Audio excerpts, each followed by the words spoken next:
Okay, it's 11 o'clock Puerto Rican time, 10 o'clock Central. It's time for the Unconventional Wisdom CSE podcast. We're here. We don't have all our folks here, but probably Keith will be coming in here and probably Randy too, but we're here. Our engineer is off today, and Dirk is the blob. So you won't be seeing him, but he's there. He's there in spirit, the blob spirit. Crazy market this week. All kinds of earnings. Apple. Was Apple this week, Cezanne, or last week? It's this week, wasn't it? No, it was last week, but it's been acting all nutty since it ran up. Yeah. We'll remind everybody, if you go to our website, compoundstockearnings.com, sign up for our free cow report, which goes out every Friday, has for almost 20 years. It'll be 20 years in January. And in that, you're going to see letters from all our clients and the answers they give and all kinds of things that's going on at CSE when we have our seminars, how you can sign up, how you can get free looks at them, all kinds of stuff. And stuff about our folks here like Cezanne and Randy and Keith and John there. But I usually try to bring up some important financial matters right when we start here. And really, there hadn't been hardly anything this week that's of great importance financially, other than the markets have just been absolutely insane and just up and down all over the place. And I think it's really funny if you look on CNBC over in their left-hand news, they'll have like one guy, some Wall Street expert that says, watch out, the market's getting ready to crash. And then there'll be another one somewhere further down the list says, hey, the market's going to take off and going to go up forever. And that just points out to what our techniques avoid, which is speculation. If these guys, which are the geniuses, can't figure out which way it's going, you need to be using techniques that doesn't make any difference which way it goes. And that's all our techniques. And we practice them, and you can subscribe to their services, and you're going to get those trades that they're doing in real accounts. I've got this running thing about Wells Fargo Bank, the criminal bank, and that's what they got that name from. Janet, what was her name? Janet Ellen? What was it? Reno? No, no. Ellen. And she called them a criminal enterprise. And just to bring you up to date, I won't dwell on it, just to bring you up to date, Wells Fargo may have accidentally foreclosed 400 homes. Now, that came out this week, and it's just asked their problems, and they foreclosed on 400 homes that were low income, and they qualified to get new financing, but they accidentally closed them. Now, they say it's an accident. Knowing Wells Fargo, I wouldn't put any weight in that. This also came out this week. Wells Fargo to pay $2.1 billion for rolling housing bubble. $2.1 billion. And what's interesting is to show you how distant the executives in that company are. I was trying to read it here. What they did, they sold the Department of Justice at Wells Fargo sold at least 73,500 loans that had poor underwriting standards to investors, and half of them went out of business. So people lost billions of dollars. Now, this is what I like. It says this settlement holds Wells Fargo accountable for actions that contributed to the financial crisis. And then Wells Fargo said in a statement, it was pleased to put this behind us, these legal issues, and said it had previously set aside money to cover the settlement. See, they just blow it off like it really doesn't mean anything. And if they did that once, but they do it repeatedly. It says Wells Fargo has agreed to pay $2.1 billion fine to settle allegations it misrepresented the types of mortgages it sold to investors during the housing bubble that ultimately led to the 2008 financial crisis. The amount is relatively small compared to all the other fines they paid for similar behavior. Anyhow, somewhat interesting. But then what really taps it off, say, are they ever going to change? Well, no, they're never going to change. There's another article I found called Keep Quiet. And this was an executive at Wells Fargo, a high-up executive that was just fretting and worrying himself to death about all this mishandling of everything. And finally, over a weekend, he had to call one of the other big wheels. He said, look, I can't live like this. I can't do it anymore. And the guy said, keep quiet. And then it's a long article. I'll probably put a link to it in the Cow Report this weekend. It goes on for page and page and page.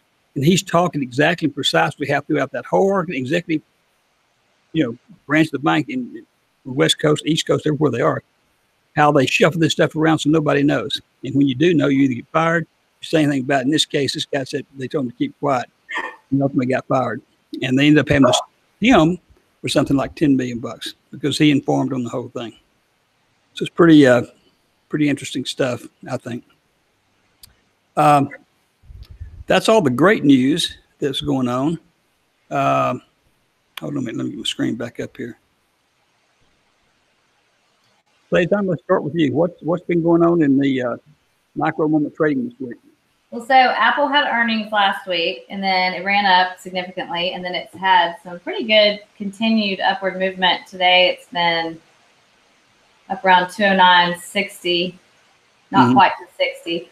But so what's happened is it's been, basically in this upward movement, but we've had some pretty sharp pullback when it does happen. Yesterday it dropped over $1 in a minute. In the first 10 minutes of the market, I think it happened. So we've just been kind of sitting out watching it because we don't want to get in at the wrong time. And with all the run up, it's kind of hard to trade any downward moves with that. So, but we've had some sharp downward moves. So if that makes sense. So we're just watching Apple kind of find its way here at its new highs. And Joni had a Q trade this week. I don't know what the numbers were on it though. I think it was about 3%. Yeah, I remember she had one. So that's about it. We taught advanced charting last weekend, and so we're just chugging right along. Yeah, and that was a two-day seminar, Saturday and Sunday. Charting, Joni does it one day and Cezanne does it the second day.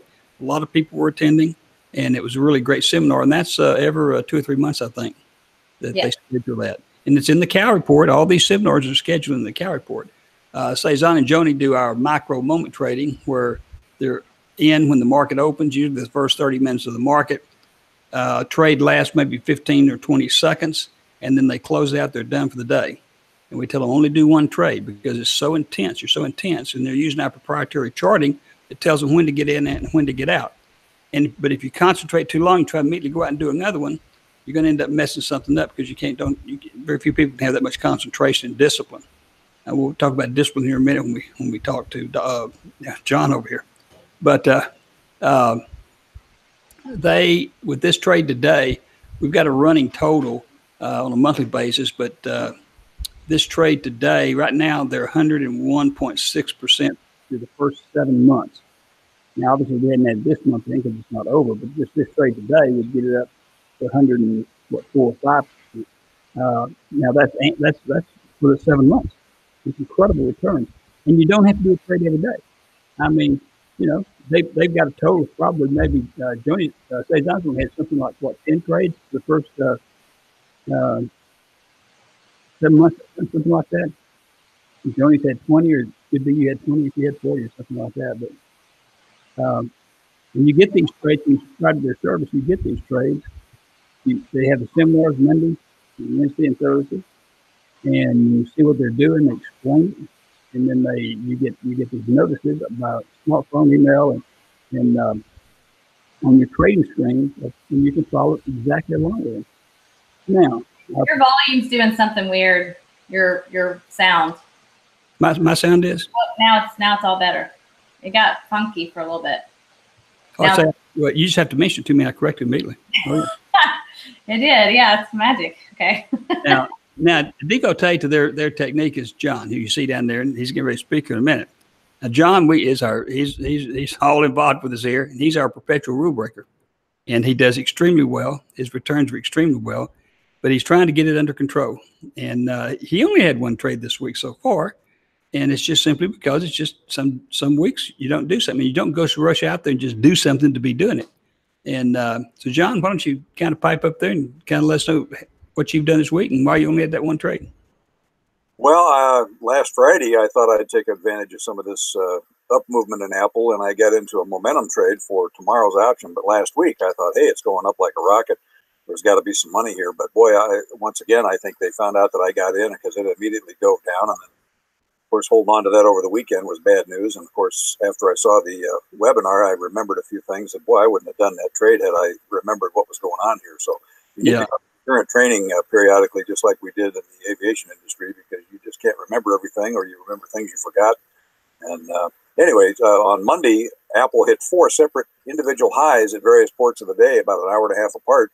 And immediately after that, of course, the profit taking kicked in. And each time the options went down, I lost $500 as it went down below that. So you would think you would make money going up each time, and instead it went down. So we'll have to see how it turns out here when we finally figure it out this week. But for me, it was not a good week in that respect. So I'll figure out how bad the discipline was and calculate that in the next week's trade report. But okay. I'm a lot more conservative in that respect from now on. So John, to your point, the message there is to constantly reinforce your education by taking advantage of the seminars and webinars, correct? Exactly. Anytime they offer anything you've taken before, take it again. It costs you nothing. You just sign up and do the time. Yeah, even though we give you a hard time, what do you figure your returns are for the last 7 months? Well, it's hard to say. I had 101.6% a week ago, but that was just the cumulative stuff with 4 or 5 trades for the week. But it's probably not that outstanding compared to Joni and Cezanne, because they look at it very carefully, and you hardly ever see a loss there, or if you do, it's very small. Occasionally, I'll take a big one and trip right over the whole tree trunk, and that wipes out. And you take that big one. The exact reason you take that big one is because you don't get in and out in 5 or 6 seconds. If you enter with the way now, I'm not talking about your momentum trade. I'm talking about the micro moment trades. Right. You enter that trade, and you ought to be out in 6, 7, 8 seconds, 10 seconds. I would never let it go past 10 seconds. Just go ahead and take a loss. If you take a loss, it's going to be for 1 or 2 or 3%. Very small. If you let it ride, it's going to ride. And maybe it comes back down maybe the next day or something. Well, then it's not a micro moment trade, but it's better to take that loss. Now, Cezanne and Joni over 7 months have had, Cezanne hadn't had any losses. Joni had 1 loss that's 3% on her QQQ. And so if you would just do it that way, so I always have to give you the same lecture. It's going to be fun. It's fun. If you're going out to Hawaii, John's daughter supposed to have a baby today, so he may be going out there tomorrow. His wife's out there now. And if you do it, you're going to be able to do the Thursday podcast from Hawaii, which would be, I guess, about 6 o'clock in the morning. So when the market opens, that when I used to, was out there doing everything, the market opened at 3:30. The market, and because it was 8:30 Central, it's 3:30 out there, depending on the time of year, but whether the times change or not. So, okay, well, I don't know who Keith is. I don't think he had any word. He probably involved in something. We know Randy's schedule is kind of hectic. So, Dirk, what have we got coming up? Anything we need to tell folks? No, we just finished up the advanced charting seminar, Joe. So the next one we have is actually you teaching at the last weekend in August on the 25th and 26th. You'll be teaching the cover calls online. Exactly, and I get back on the 20th, and so that get back on a Monday, and that starts. I'll be doing Saturday and Sunday that next weekend, which is those dates. So, and Randy has, I don't know what his schedule. I know he had something yesterday, and he has a couple things a week, I think, in his schedule. So, okay, well, since other folks aren't here, we might just call it a day. Appreciate everybody coming here. Remember, go to our site, compoundstockearnings.com. Also, if you want to send an email to the podcast, send it to podcast@compoundstockearnings.com. We will address that email immediately, but then we'll also hold it over and address it on the next podcast show. And if it's asking a question, then Joni or Randy or Cezanne, John can answer it. And the phone number, if you decide to call in, is 214-377-1108. 214-377-1108. So everybody, bye. And if you have any questions, contact us again, compoundstockearnings.com, and sign up for the free calorie board. Thank y'all. Thank you. Bye. Bye.